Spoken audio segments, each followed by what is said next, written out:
Turia Murima ni twahutirie. Tuhutitie. Tahutia Murima. Ni twahutirie Ruma. Round hii turenda kumeka akiria. Turenda kumekia.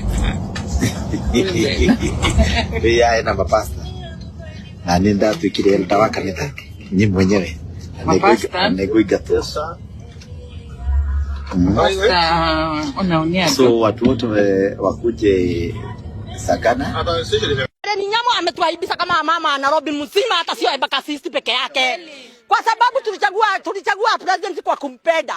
Na akaenda kutuchagulia mama mwingine hapa hana tabia ya utoto, na tuko na watoto. Anatuonyesha tabia zingine, watoto wanaona hiyo tabia. Mimi niko na kijana wa 23 years. Yeye ako na watoto. Wakati anatuonyesha vidole, tunataka atuonyeshe hapo nini watu wanaweka vidole, akuje tumsaidie tumweke hata sisi. Tena kitu ya pili aliongea juzi akasema kiti sio lazima uchaguliwe, bora upate kiti. Hizo viti ya bure, hata sisi Ruto president wetu tulimchagua. Tunataka hiyo viti. Na president wetu tumempatia 1 week. Friday ikifika ametoa huyo mwanamke. Hata sisi tuna wamama hapa Nairobi wako na uzima, na asipomtoa Friday tuko kwake kwa ofisi tukiandamana, na huyo mama tutachagua hapa Nairobi. Tuende uweka hapo. Bunga, ladies and gentlemen, welcome back to BAV. This is Bunga Audio Visual. Yeah, so at the moment we're talking about Karen Nyamu being under fire. And yeah, before we begin, I'd like to thank you guys for the 300 plus subscribers. Keep on watching my videos, keep on subscribing, keep on liking. And yeah, today we are stepping into a political firestorm that has been trending all over the social media platforms, and we're talking about Nairobi nominated Senator Karen Nyamu. And let us just say that things got messy real fast. So a recent video posted by Karen Nyamu has sparked outrage across the country, and we've been able to see that in a clip, Nyamu is seen flashing the middle finger and throwing insults directed at members of the Agikuyu community, mainly those from the Mount Kenya region, those guys from Murima. So the video appears to mock supporters from the former Deputy President, that is Rigathi Gachagua, who was recently impeached. And just like that, the internet exploded, and so many people had to air out their opinion regarding the viral video of Karen Nyamu. And you just know Kenyans how they usually behave. People didn't hold back. From Twitter, TikTok, Kenyans were dragging her name. But it wasn't just the netizens alone. A group of Nairobi women also seen coming out strongly and demanding action, saying that Karen Nyamu must be held accountable for her indecent behavior, because they weren't just random social media warriors. These were concerned citizens, and most of them appeared to be mothers, others leaders, and others voters.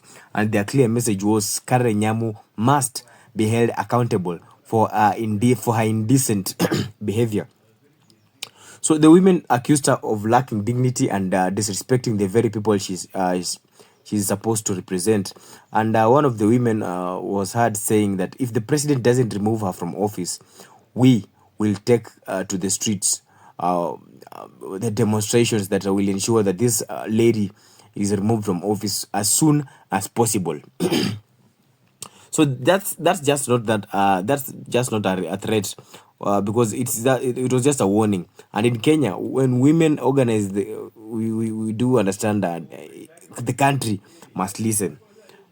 The country must listen. So I would like us to also discuss about the politics regarding this issue for a minute, because Karen Nyamu is no stranger to controversy. She's been in the headlines before of both her personal life and political choices. You've seen Karen Nyamu going to clubs in Dubai and getting into confronting bouncers on stage. Then eventually she got thrown from the stage. We've seen Karen Nyamu having relationship scandals or other issues with the various toy boys and her ex-husband. We've seen Karen Nyamu having issues in the social media whereby she's trying to enlarge her butt. We've seen so many issues with this woman. But yeah, well, she's been in the headlines before for both her personal life and political choices. But this time, I think she's crossed a line that hits deep. And obviously talk about the line that she's crossed as a leader. You're talking about the tribal respect.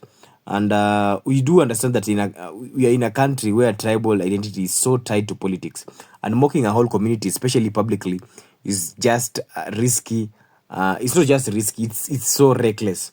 And it usually comes with a very, very heavy price to pay. So what I can say is that this story also brings up a bigger issue about leadership and accountability. Is it okay for public officials to use social media irresponsibly? Or one thing I'd also like to ask you guys is that where do we draw the line between freedom of expression and conduct of and becoming and conduct and becoming of a leader?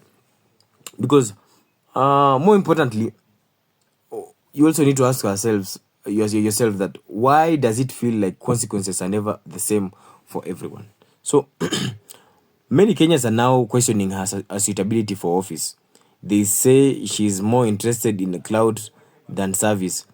And yeah, that instead of leading by example, she's embarrassing the office she holds. So some have even called her a distraction to national matters at a time when the country is struggling with issues like the cost of living and youth unemployment and insecurity. So here's the truth. This story isn't just about Karen Nyamu. It's about the kind of leaders we allow to represent us. Because it's about demanding better, not just from others, but from ourselves when we vote. And if the people feel disrespected, they have the right to speak out, because leadership is a privilege, not a personal brand. That one we are not going to debate about it. Leadership is a privilege, not a personal brand.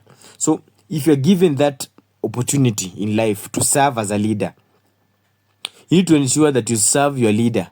You serve as a leader to ensure so as the interests of the people are put first and not yours, for the people.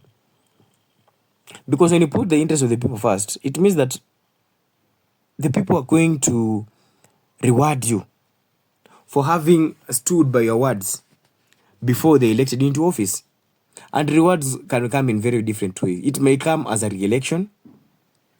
It may come as what do I say? An appraisal. So it depends. It depends.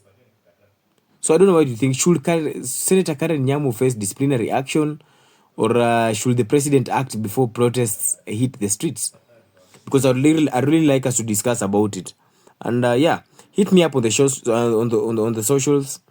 Share this episode and stay tuned for more real life stories from the real people. This has been Buffy of Bunge Audiovisual. Stay informed, stay woke and stay loud. Hii story ya watu kufanya vitu kama watu wamechanganyikiwa, hiyo ndio vitu hataki kusikia. Yeah. So let us hold on and see what comes. Is the president going to back down, or is he going to take action? Let us see.